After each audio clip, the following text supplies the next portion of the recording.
Hello guys, मैं हूं अमित और आप देख रहे हैं झारखंड पाठशाला। तो दोस्तों, आज हम लोग बात करेंगे क्लास 12 के पॉलिटिकल साइंस के बारे में। ठीक है, पहली पुस्तक है समकालीन विश्व में राजनीति, और इस पुस्तक के हम लोग अध्याय 3 के बारे में बात करेंगे।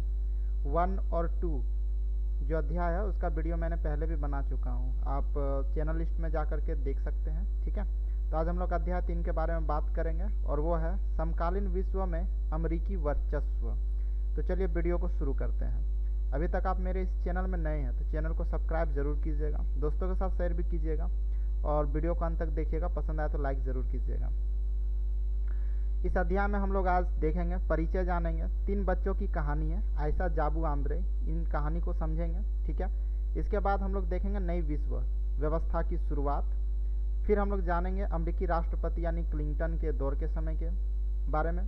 फिर हम लोग देखेंगे अमेरिका में सबसे बड़े आतंकी हमला 9/11 के बारे में यानी 9/11 के बारे में जानेंगे। इराक पर आक्रमण को पढ़ेंगे और उसके बाद हम लोग देखेंगे वर्चस्व का अर्थ सैन्य शक्ति के रूप में, ढांचागत ताकत के रूप में, सांस्कृतिक अर्थ के रूप में।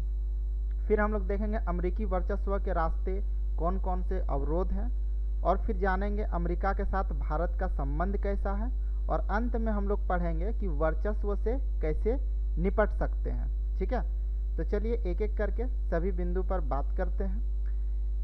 वीडियो काफ़ी लंबा हो जाएगा, इसलिए मैं इस वीडियो को 2 पार्ट में बनाऊंगा, तो मेरा दूसरा पार्ट भी देखना मत भूलिएगा, जो कि आपको डिस्क्रिप्शन में लिंक मिल जाएगी। परिचय में हम लोग यहाँ पे जानेंगे कि शीत युद्ध के समाप्ति के बाद अमेरिका विश्व में सबसे बड़ी ताकत बनकर के उभरी। ठीक है, यानी शीत युद्ध के समय जो था दुनिया 2 गुटों में बटी थी, यानी विश्व में 2 महाशक्ति था, एक तो अमेरिका और दूसरा सोवियत संघ। लेकिन शीत युद्ध की समाप्ति 1991 में हो गया था, क्योंकि सोवियत संघ का विघटन हो गया था और अब विश्व में सबसे बड़ा शक्तिशाली देश एक अमेरिका ही रह गया था। तो इसीलिए ठीक है, शीत युद्ध के समाप्ति के बाद विश्व में सबसे बड़ी ताकत बन करके अमेरिका उभरी थी। सोवियत संघ के विघटन के बाद पूरी दुनिया पर अमेरिकी प्रभुत्व कायम हो गया था और इसे ही एक ध्रुवीय व्यवस्था या एक ध्रुवीय व्यवस्था का दौर कहा जाता है। ठीक है, यानी शीत युद्ध के समय 2 ध्रुव में दुनिया बटी हुई थी, एक सोवियत संघ, एक गुट का नेतृत्व सोवियत संघ था तो दूसरा का अमेरिका। ठीक है, लेकिन सोवियत संघ के विघटन के बाद अब अमेरिका ही एकमात्र शक्तिशाली देश बच गया था और इसीलिए पूरे विश्व में ठीक है इसने अपना हस्तक्षेप किया, अपना वर्चस्व को फैलाया। तो इस तरह से दुनिया में अब एक ध्रुवीय व्यवस्था कायम हो गया था। ठीक है, जो कि अमेरिका का था, इसे ही एक ध्रुवीय व्यवस्था कहा गया था। ठीक है, इस अध्याय में अमेरिकी वर्चस्व के राजनीतिक, आर्थिक, सांस्कृतिक पहलुओं को देखेंगे और अमेरिका से निपटने के लिए भारत के पास नीतिगत विकल्प क्या है उसके बारे में हम लोग जानेंगे। तो आइए एक एक करके जानते हैं। सबसे पहले इन कहानी को समझते हैं आयशा, जाबू और आंद्रे का। ठीक है, इसमें ज़्यादा कुछ ध्यान नहीं देना, बस ये जानना है कि आयशा जो है वो बगदाद में रहती है और उसका सपना है डॉक्टर बनने का। ठीक है, लेकिन बगदाद में क्या होता है कि 2003 में यहाँ पर सैन्य हमला होता है। उस हमले में आयशा की एक टांग जो है वो चली जाती है। फिर भी आयशा जो है वो एक डॉक्टर बनना चाहती है, लेकिन एक कंडीशन पर, जो भी इसके देश में सैन्य हमला हुआ था वो सेना अभी भी इसके देश में है। ठीक है, यानी इसके देश में शासन कर रहे हैं, कब्जा करके रखे हुए हैं। तो जब ये सेना इसके देश से चले जाएंगे तब आयशा डॉक्टर बनेगी। अगला कहानी है जाबू का। ठीक है, ये जाबू है। तो जो जाबू जो है वो दक्षिण अफ्रीका के डरबन में रहता है। वो एक प्रतिभाशाली कलाकार है। वो चाहता है कि वो एक आर्ट स्कूल में पढ़ेगा और एक स्टूडियो खोलेगा। ठीक है, वो एक स्टूडियो खोलेगा और उसमें वो काम करेगा। वो खुद का एक स्टूडियो खोलना चाहता है, लेकिन उसके जो पापा हैं MBA की पढ़ाई करवाना चाहते हैं। उसके पापा चाहते हैं कि उसका बेटा जो जाबू है वो MBA की पढ़ाई करे और उसके बाद अपने पिता का बिजनेस में वो हाथ बटाए। ठीक है, तीसरा कहानी है आंद्रे का। तो आंद्रे जो है वो ऑस्ट्रेलिया के पर्थ में रहता है। वह चर्च जाते समय नीली जीन्स पहना है, इस कारण से उसकी माँ उस पर गुस्सा करती है, लेकिन उसे जीन्स पहनना कूल लगता है। ठीक है, तो ये 3 कहानी है और ये तीनों कहानी ठीक है, अलग अलग देशों की है, लेकिन आपको इन तीनों कहानी में एक बात बिल्कुल समान लगेगी। ये तीनों कहानी में कहीं ना कहीं अमेरिकी हस्तक्षेप आपको देखने को मिलेगा। ठीक है, ये जो बगदाद में जो ये 2003 में जो यहाँ पे जो सेना है वो अमेरिका की है। ठीक है, जो कि कब्जा किए हुए रखे, यहाँ पे सैन्य शक्ति का प्रदर्शन दिखाया जा रहा है अमेरिका का। इसके अलावा यहाँ पे जो जाबू के पापा जो MBA की पढ़ाई करवाना चाहते हैं अपने बेटे से, ठीक है, यानी अपने बच्चे को MBA की कोर्स करवाना चाहता है, तो ये जो MBA की जो कोर्स है ये भी अमेरिका की देन है। ठीक है, MBA की कोर्स, ठीक है, जो कि अभी बहुत ही मशहूर हो चुकी है, यानी बहुत ही फेमस हो चुका है तुम्हारा ये कोर्स। इसके अलावा आंद्रे का अगर बात करते हैं तो आंद्रे को जीन्स पहनना बहुत पसंद है। ऑब्वियसली ये सबको पसंद है, हमारे देश में भी मैक्सिमम लोग जो है वो जीन्स पहनना पसंद करते हैं, खास करके युवा पीढ़ी के जितने भी बच्चे हैं, ठीक है, जितने भी लोग हैं, जितने भी युवा हैं, ठीक है, सबको जीन्स पहनना बहुत ही पसंद है। ठीक है, लेकिन ये जीन्स का जो देन है, ठीक है, ये जो जीन्स पहनने की कल्चर है ये भी अमेरिका की है। ठीक है, तो ये तीनों में आपको अमेरिकी झलक देखने को मिल जाएगी। चलिए आगे हम लोग कुछ समझते हैं। नई विश्व व्यवस्था की शुरुआत 1945 में द्वितीय विश्व युद्ध के बाद अमेरिका का वर्चस्व का शुरुआत हुआ था। ठीक है दोस्तों, याद रखना कि अमेरिकी वर्चस्व का शुरुआत जो है वो द्वितीय विश्व युद्ध के बाद ही शुरू हो गया था। ठीक है, भले ही इसका एक कॉम्पिटिटर था सोवियत संघ, लेकिन वर्चस्व उसी समय से इसका शुरुआत हो चुका था। 1991 में क्या हुआ, ठीक है, 1991 में सोवियत संघ के विघटन के बाद अमेरिका का वर्चस्व पूरी तरह से कायम हो गया। ठीक है, लेकिन 1991 के बाद इसका वर्चस्व पूरी तरह से कायम हो चुका था अमेरिका का, क्योंकि उसका जो कॉम्पिटिटर सोवियत संघ था उसका विघटन हो गया था और अमेरिका का कोई भी प्रतिद्वंदी नहीं रह गया था। सोवियत संघ के विघटन के पहले ही 1990 में अमेरिका ने इराक पर सैन्य हमला कर अपना वर्चस्व का परिचय दे दिया था।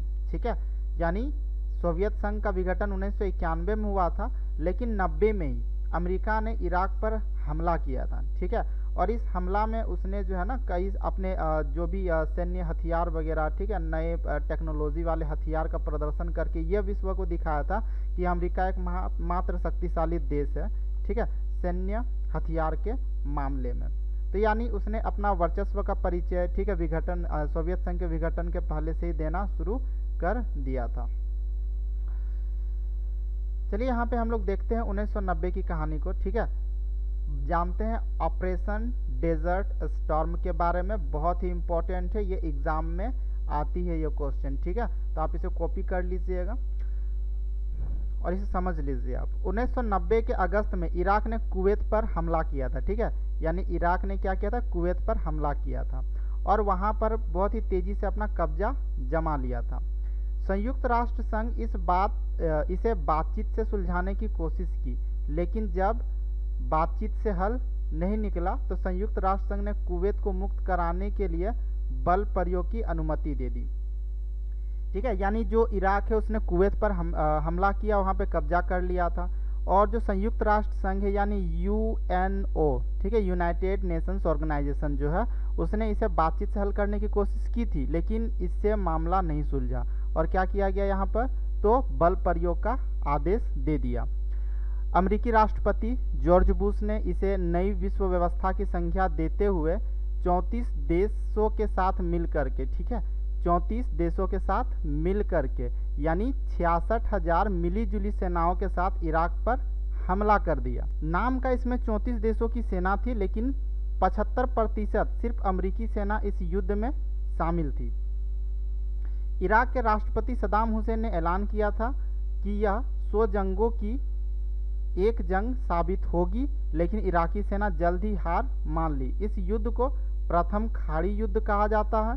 ठीक है, इसके अलावा इसे ही ऑपरेशन डेजर्ट स्टॉर्म कहा जाता है। इसके अलावा यहाँ पे देखिए अमेरिका ने इसमें स्मार्ट बमों का प्रयोग किया था। ठीक है, और इसी कारण से इसे कंप्यूटर युद्ध भी कहा जाता है।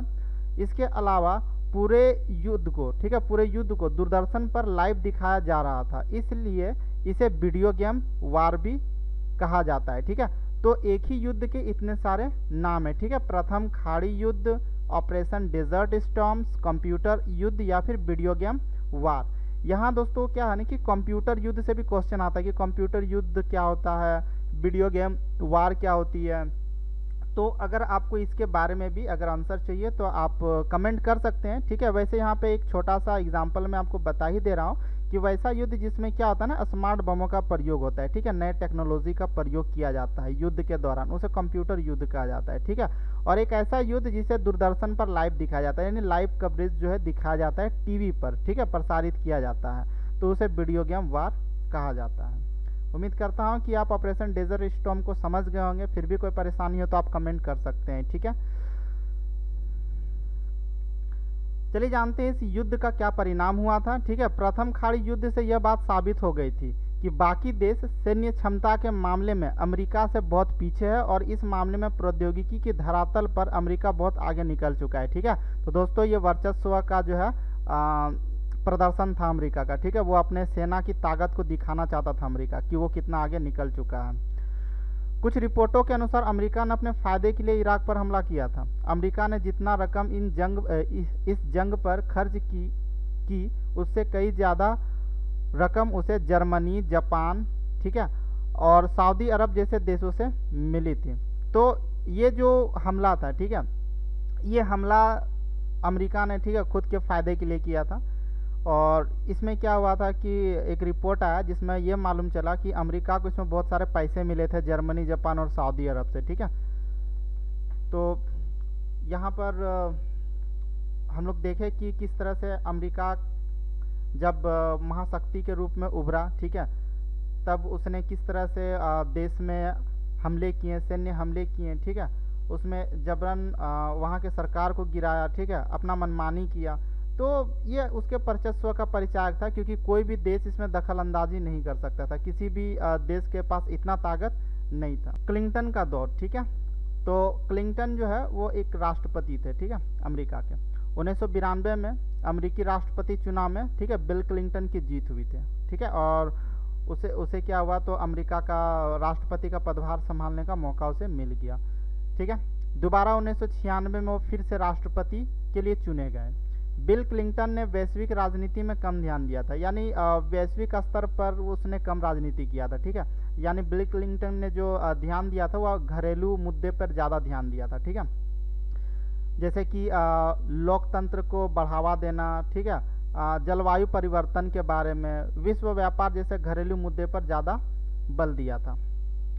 क्लिंटन के समय में भी अमेरिका ने जब तब अपने सैन्य ताकत का इस्तेमाल किया था। देखिए ताकत रहने का ही फायदा होता है, ठीक है। राष्ट्रपति कोई भी हो अपने दौर में कभी ना कभी सैन्य का प्रदर्शन, सैन्य ताकत का प्रदर्शन जरूर किया। तो क्लिंटन का समय बहुत ही शांत माहौल वाला, यानी जो अमेरिका का जो माहौल था काफ़ी शांत था, ठीक है।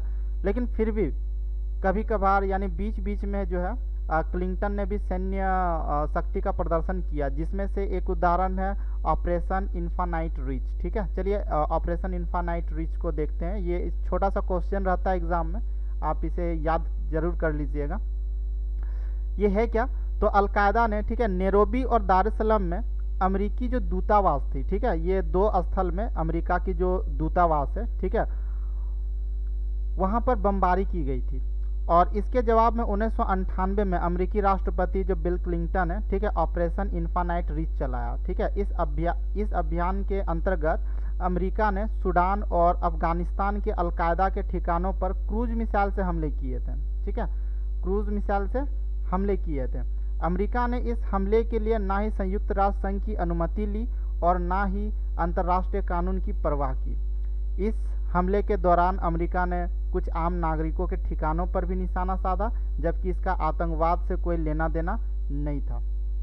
तो दोस्तों यहाँ पे आप लोगों ने देखा किस तरह से अमेरिका के दूतावास में सैन्य हमला हुआ, तो उसने अंतर्राष्ट्रीय कानून का उल्लंघन करते हुए, ठीक है, और बिना परमिशन का यूएनओ का बिना परमिशन लिए हुए, ठीक है, उसने क्या किया, तो कुछ जगहों पर जो है ना, जैसे सूडान और अफगानिस्तान के जो अलकायदा के ठिकाने थे वहाँ पे तो क्रूज मिसाइल से हमला किया।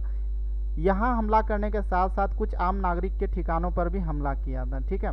और पूरा देश इस समय खामोश था, किसी ने भी अमेरिका की तरफ उंगली नहीं उठाया कि यह गलत है, ऐसा नहीं करना चाहिए था अमेरिका को, ठीक है। तो इसे ही अमेरिकी वर्चस्व कहा जाता है, जिसे एक तरह से हम लोग जाने तो इसे दादागिरी के तौर पे हम लोग समझ सकते हैं। वर्चस्व का अर्थ ही होता है दादागिरी, ठीक है। आपने ताकत का प्रदर्शन करना। ठीक है, वीडियो काफ़ी लंबा हो रहा है दोस्तों। ठीक है, तो इसका दूसरा पार्ट मैं बना करके उसका लिंक डिस्क्रिप्शन में दे दूंगा, आप उसे देखना मत भूलिएगा। बाकी का पॉइंट मैं दूसरे पार्ट में अपडेट कर दूंगा। क्वेश्चन आंसर के लिए आप मेरे वेबसाइट jharkhandpathshala.com में विजिट कर सकते हैं। ठीक है, और मुझसे जुड़े रहने के लिए जो है आप मेरे एप्लीकेशन को भी डाउनलोड कर सकते हैं। प्ले स्टोर में झारखंड पाठशाला से आप सर्च कीजिएगा तो आपको मेरा ऐप मिल जाएगा। ठीक है, तो आप इस ऐप के माध्यम से मुझसे जुड़े रह सकते हैं। ठीक है, अपने सॉल्यूशन प्राप्त कर सकते हैं, तो इसे डाउनलोड ज़रूर कीजिएगा।